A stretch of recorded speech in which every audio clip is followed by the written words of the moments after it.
welcome to Real. I'm your host, Brandon Galgano. In this week's episode, we'll be focusing on the topic of leading by example and how being a leader helps in creating healthy communities. Remember, you can have your say on tonight's episode by posting on Twitter at #RealLeaders. One of the defining traits of a leader is their ability to put themselves out there and set a positive example for others to follow. In our opening segment, we meet Martin, a man born with a severe disability who hasn't let his quadriplegia get in the way of him living his life and becoming a leader. Hello, I'm Martin Lawrence, I'm 23 years old and I have cerebral palsy, but that has not stopped me living my life to the best of my ability. So I have cerebral palsy, which in effect means my legs and arms don't work as well as they should. So at the minute I'm working on a community awareness and choices expo for people in my local area. I'm working also on a public speaking workshop for people wishing to work with people with disabilities, and I'm also a commentator for the local football team, Leachville Gumbow, during the football season.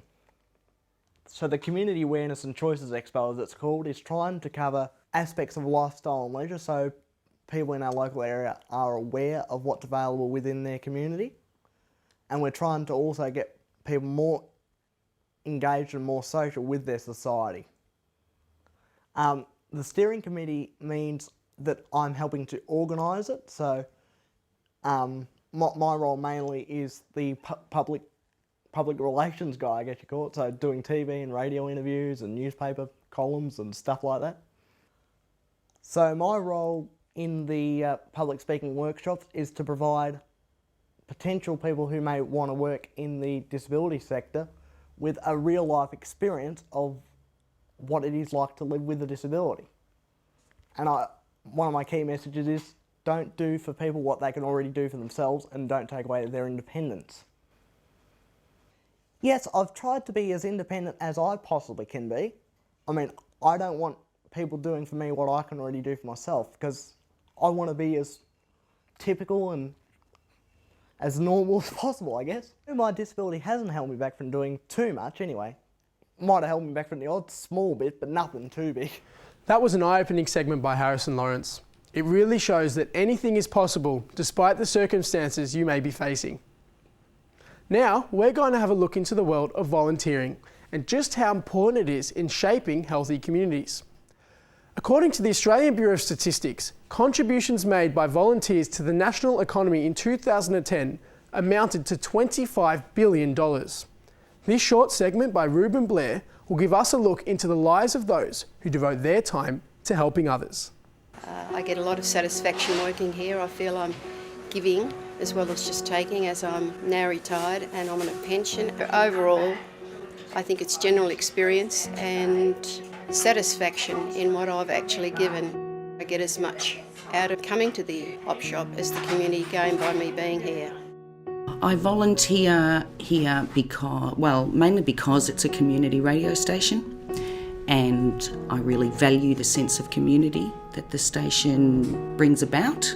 I'd been listening for many, many years, and so I decided I really wanted to give something back to the station that I get so much enjoyment out of.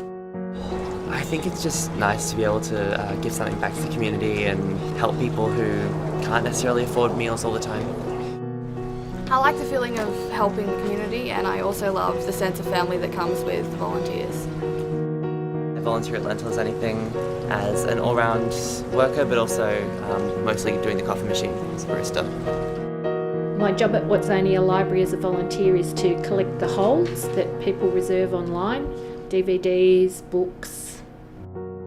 I do this because I love the library and I want to give back to the library, because I've used the library for many years now and I reckon it's a great community resource. I'm Wendy and I volunteer at Child Protection Society, which is an op shop. I'm Jenny. I volunteer at Watsonia Library. My name's Lyric. I volunteer at Lentil as anything. I'm Ezra. I volunteer at Lentil as just an all-round volunteer. I'm Chris, and I'm a volunteer at my local radio station, 3RRR. One constant that is present in all healthy communities is a strong base of leaders and role models. Up next, we'll get a glimpse into the ever-growing Chinese community in Melbourne. As of 2011, just over 4% of Australia's population identified as having Chinese ancestry. Let's take a look at how this distinct group of individuals are striving to help each other feel at home in our multicultural city. Hi guys, my name is Yuxi. I'm the leader of Melbourne Huizhou Association. Well, I think he's a great leader. He's really kind, he's helpful, he's friendly, and he's definitely outgoing. I think his personality has definitely helped me adapt to the community real quick. Yuxi is a quite good leader in our community because he helps me a lot, and because of his help and his positive attitude, I become much more outgoing. Our main aim of our association is to stick Chinese together and make a healthy community among Chinese in Australia, making them leading happier lives in Australia. What we do in Melbourne, we have organized a lot of events like barbecues during weekends, road trips, and mainly sports. Sports are the common language in most of the culture, and we believe in that. No matter what you speak, where you go, sports are common and international language among all. And that's how we started. And we managed to organize a lot of competitive sports events of our followers against locals, against people from different cultures. Australians love sports, and that's how we fit ourselves in Melbourne. Moreover than sports, we're here to lead a better lives in Melbourne. We help each other out. We make more friends along the way in our community. Since we all came from overseas, we don't have families here, but our community stick together as a family. I'm happier to lead this community and fit us in Melbourne better. It's so great to see how groups can stick together in our community. We'll be back after a quick break.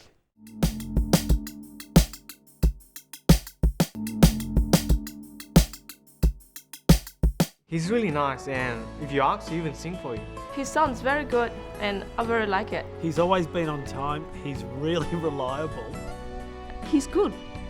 Really quietly spoken. Yeah, as I know him, he's not a quiet person. I can tell you his real name is Zahe, but he's got a much more famous name. I know him as Starboy. His name is Starboy. Yes, Starboy. But his name is Sahel.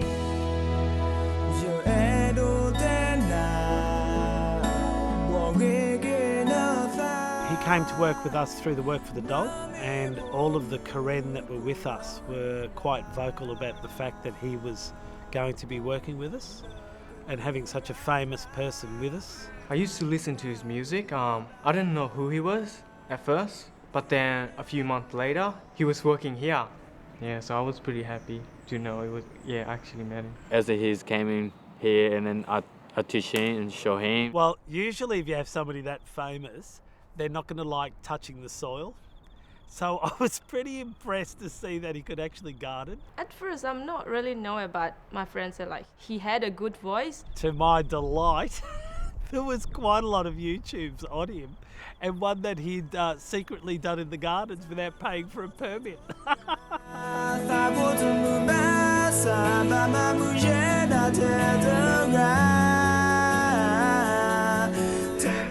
I thought you way to go.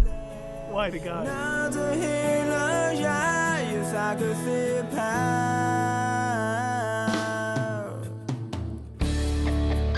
I know him long time when I live in the refugee camp, but that is very little. Karen people are the indigenous people of Myanmar.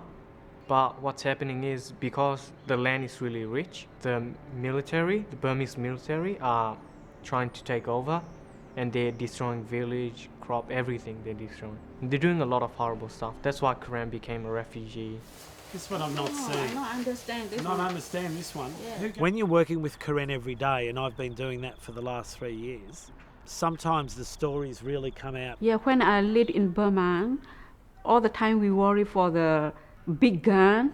They show the big gun. With some, it wouldn't have been a tough decision because a whole village being burnt in front of your eyes will pretty much make that decision for you. We cannot stay in my village because for the shooting, because for the landmine, because the village is a burn. We cannot live and we go to the Thai border. For the Karen that are under the age of 25, quite a few of them are born in a refugee camp. Being born in a refugee camp, I was really young back then, so I thought it was really easy.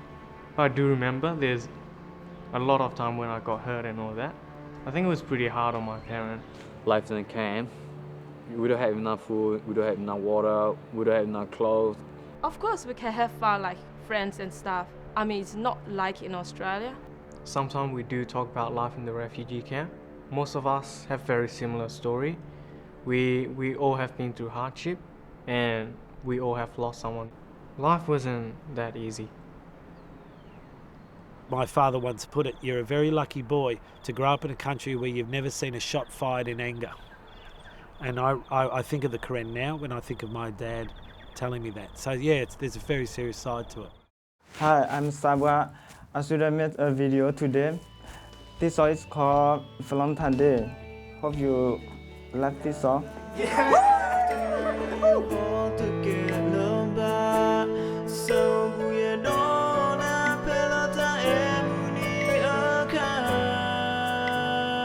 I met him through my cousin because my cousin they do the music together. 1, 2, 3, acting. I love to play music. That we're good at songs, and I try to prove myself as a musician and do the video to prove ourselves through the community, and hopefully we get more support that way. Yeah, he just keep trying his best, he try hard, and I saw in a lot of young people interested in his music and his voice. Karen will come in here visiting the gardens, and as soon as they see him, it's like, oh my God, I've just seen the world's famous boy band leader. When he came in and he had like concert and stuff, so more like young kids know him more, and I guess in the future he's gonna become more and more star in our current community. Well, I tell you, he is very famous, and the way I would know of his fame is if you look at the YouTube songs, there was something like 410,000 plus, and I think we're coming more. He's become like current star. Yeah, he has more fans in America rather than in Australia, which is good. He's going far. He's good. He's good. I like his song. I like his rock song. I like everything. Yeah, but not me for the teenager life. This kid is a star in the making. The young people from the camp, they got no chance. You want to become someone, but you can't because there's no future there. In a camp, you'd be lucky to get a guitar. So to produce somebody like that is almost impossible. That way somehow it looks like he made it through, he pushed through, and then we see the fruit of what he's tried to do. It's good to have a dream. Like Star, he had a dream, he wanted to be a musician, he followed it through, and now he's making music. And a lot of people are loving it. So to be honest, if you have a dream, do follow that.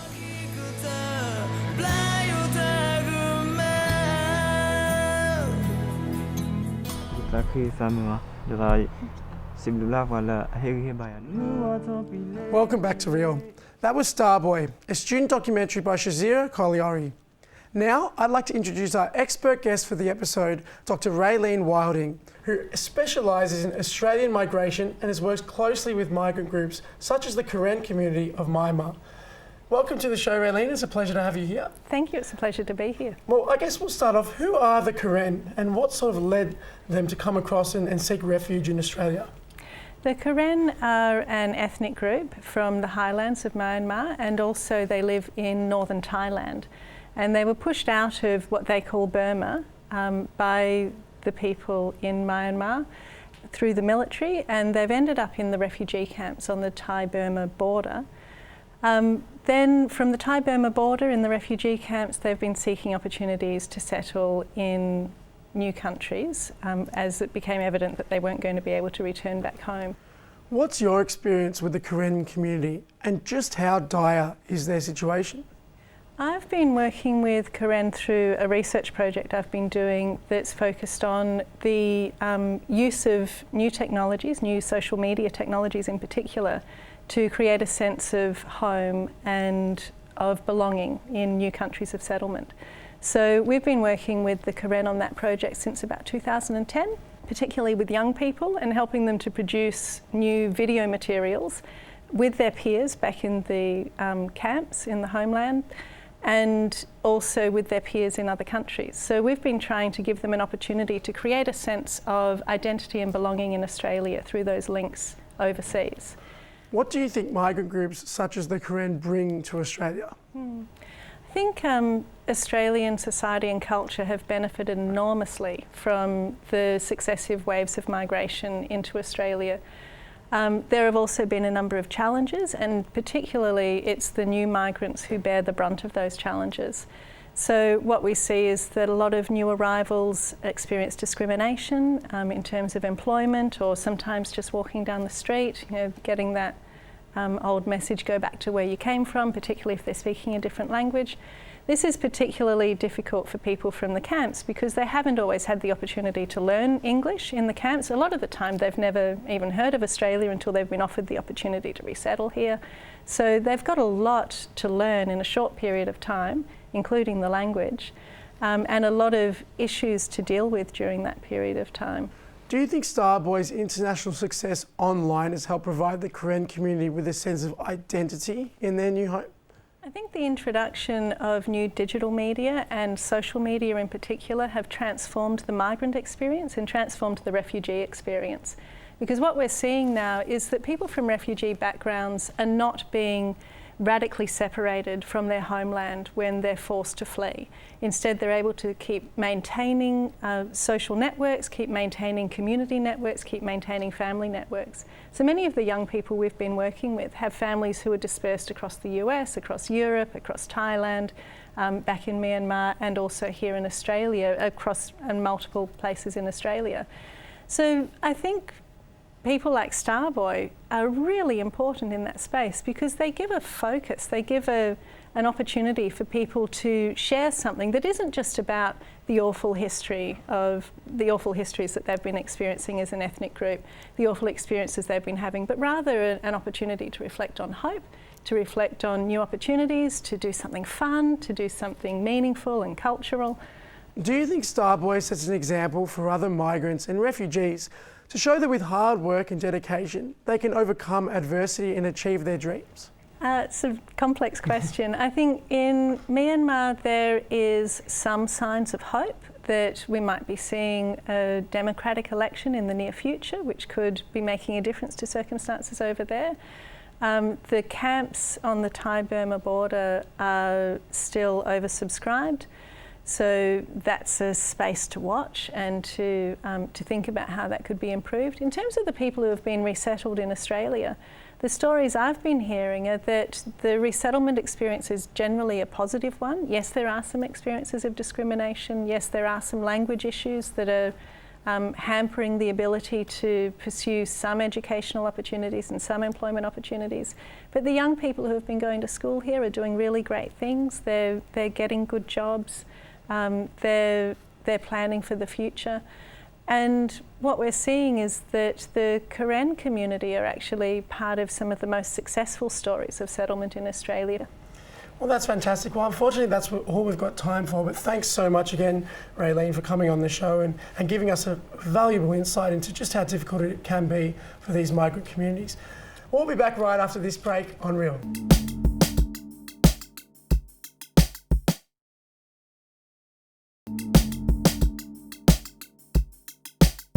Welcome back to Real. So what do shoes and a festival celebrating a saint have in common? In this short piece by Kayla Pulice, we'll focus on a man who has dedicated his life to the craft of shoemaking, as well as co-organising a small religious-based Italian festival celebrating Padre Pio in the northern suburbs of Melbourne. My name is Biagio Pate. I was born in Italy in 1939, 23. I come from a small village in the Sicily called Vezzini. 20 years old when I come in this country. Coming to dig few big money and return to Italy. First job in Australia is I work in the leather tannery for 2 years, and after 2 years I started my own business in making shoes in Thornbury. Up to today, still make a lot of shoes. I bring this in Australia as the festival di San Padre Pio because I just remember in the villages in Sicily vicini si make a lot of the festival, San Giuseppe, San Giovanni, and I'm very happy to do this between me and other 4 groups. And I enjoy every year to make it more and more successful and more different every year that pass, or try to make it the people and the other age or younger, anybody come in, people come in the little reception there on the back of the church to give something to drink. Everything is free, and the money collect 75% again for charity. My pleasure to introduce you to the generation to generation Sport to continue for the next even 50, 100 years or more, making the people happy because of the cultural Italian ones, Spanish, anybody, any multicultural still is together in this country, in Australia. Sport is an integral part of any healthy community, as children and adults of all ages are able to not only live an active life, but also have role models to look up to in their formative years. This next short film details the journey of a former professional soccer player who, since moving to Melbourne earlier this year, has made a commitment in helping develop the next generation of aspiring young players. It's Corey Thomas now, over to his brother Casey, who'll shoot, and it's in! Make that 2-0 in only the space of 5 minutes, and the Thomas brothers combine. Hi, my name's Casey Thomas from Tarbert, which is in Wales, the UK. I play for Moreland Seniors as a right winger, left winger, and I coach the under 12s. I started playing football when I was 4 years old for my local team, Avonlido. Well, I stayed there till I was about 16 years old, and then at that time Swansea City asked me to go on trial. Ended up giving me a contract with the youth team, then played for the first team, had a 3-year contract. Ended up playing a couple of Wales international games for under 21s, and then from there went to Welsh Premier League. I played at Carmarthen for Tarbert.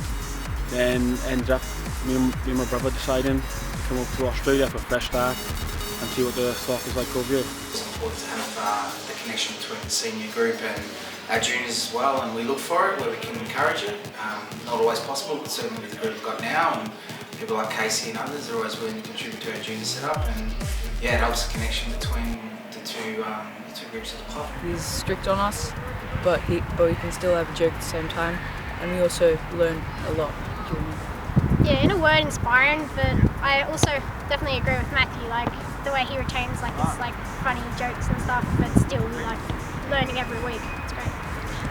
Casey will push you until if you don't know something, so like he'll push you until you get something right. Yeah, I see myself as a leader to kids. I guess I'm trying to teach them good roles, how to respect each other as a team. Say always look after each other on and off the field. If you have a good bond with your team coach and your teammates, then that's when it all goes. You can make a good friendship out of it. That's all we've got for you tonight. Thanks for joining us on Real. I hope we've provided some insight into the great individuals out there in the community. Have a great night, and don't forget to tune in next week on Real, where we'll be investigating how our 5 senses can help or hinder how we communicate with the world around us. Goodbye for now.